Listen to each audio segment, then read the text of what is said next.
Hundreds of bailed out banks are still struggling to repay taxpayers. That's according to a new report that's out this morning from the Office of the Special Inspector General for TARP.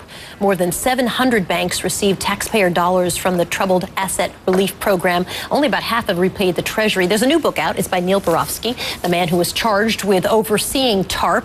And he says the program was not a success. Says this: the sadly predictable consequences resulting from the government's disparate treatment of Wall Street and Main Street have only become worse. As the banks amass even more size and power, Main Street continues to get pummeled. The book is called Bailout. Neil Barofsky is the author, and he's also the former Special Inspector General for TARP. It's nice to see you. Thanks for talking with us. Thanks for having me. Wow, this book. You just have no love lost for some of those people that you were working with. TARP was a failure in your, no silver lining, just an out-and-out failure? Well, there is a silver lining. And look, I don't have anything against the people personally. They're just part of a system that when I got down to Washington, I mean, I was really shocked to see how much the interests of Wall Street, how much power a handful of Wall Street banks have over our government and how much control they had over their bailout. How much power do they have? Spell it out. How much they have? They dictated the terms of their own bailout. And so TARP, there was some successes for TARP. I mean, the fact TARP did help prevent, along with other programs, a complete collapse of our financial system.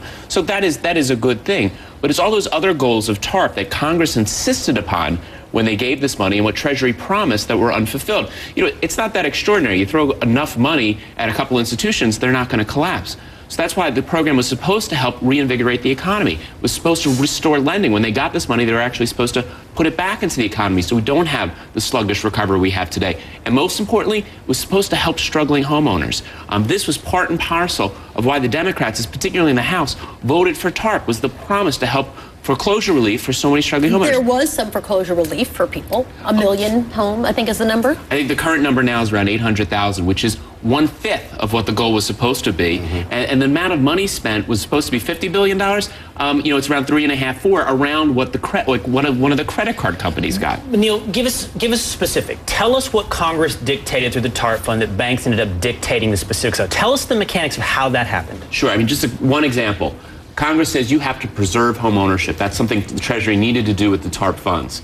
Because that was the original idea behind TARP. They were going to buy these mortgages, and it got written into the bill that Treasury would then modify those mortgages. Well, Treasury didn't do that. They just piled money into the banks. So that edict was out there.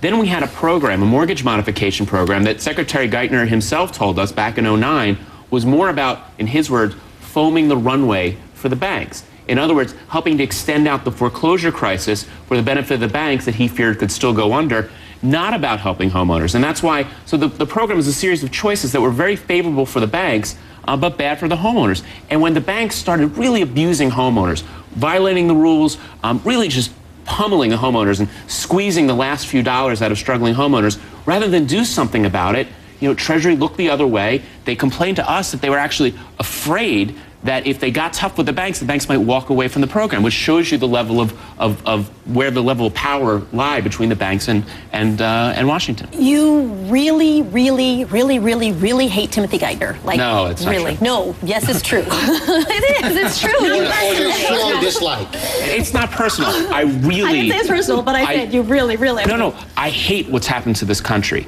I hate how he put the interests of the banks over homeowners and Main Street at every juncture.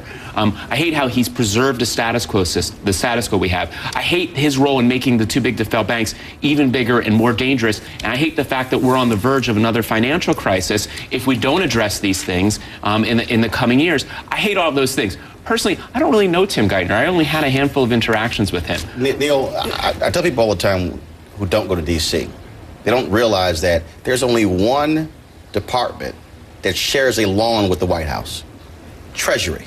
So if you want to understand this relationship between money and power, it's right there visibly based upon the simple location of Treasury in the White House. And those interests, those Wall Street interests, you know, creates a level of deference that we saw consistently. But part of the problem with Washington, when you talk about the kind of power, it's also the incentives that are baked into the system. You know, for example, I was told very point blank in 2010 by a very senior Treasury official that he was critical of my tone, said that I was too harsh in my tone of the White House, of the administration, and of Wall Street. And that if I didn't change my tone, I was going to do real harm to myself, my ability to get a job, either in Washington or Wall Street.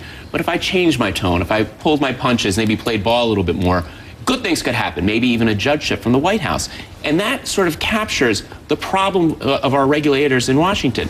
They're all faced with that same choice. Right. Do your job and be tough, and you're going to cause harm to yourself and your family, or play ball and a big pot of gold at the end of the Wall Street rainbow. Tim Geithner was on Charlie Rose the other day, and here's what he said about the criticism that you have in your book of him.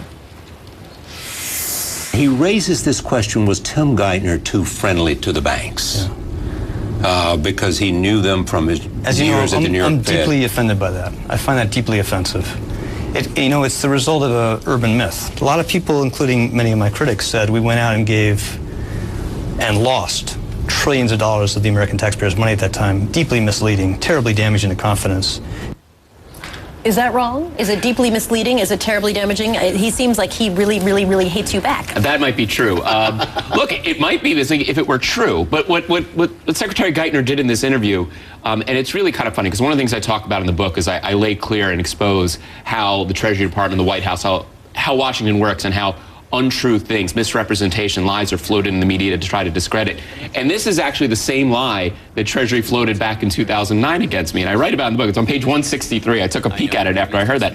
I never said that TARP was going to cost people trillions of dollars. That was them twisting a different report that I did where I said, when I talked about the total commitment to the financial system. But that whole speech was sort of right out of the book, the faux outrage. I talked about how often Treasury officials told me how deeply offended they were of various things. I mean, this is just politics and out of the playbook. And it's a shame because it detracts from what are very, very real issues and challenges that face our economy. I wish you would get serious and talk about the issues instead of trying to mislead the American people even more. It's very rare that a book about TARP is a page-turner, but this was really, really fascinating, and it's also very depressing in a way to really understand kind of how it all works. You know, you wish it weren't like that. I appreciate you talking to us. But unless we get that out there, people are not going to have. This gives people the ammunition to demand change, and we have to have change to take our country back. Neil Barofsky joining us this morning, former Special Inspector General in charge of oversight of TARP. Nice to have you. Got to take a break.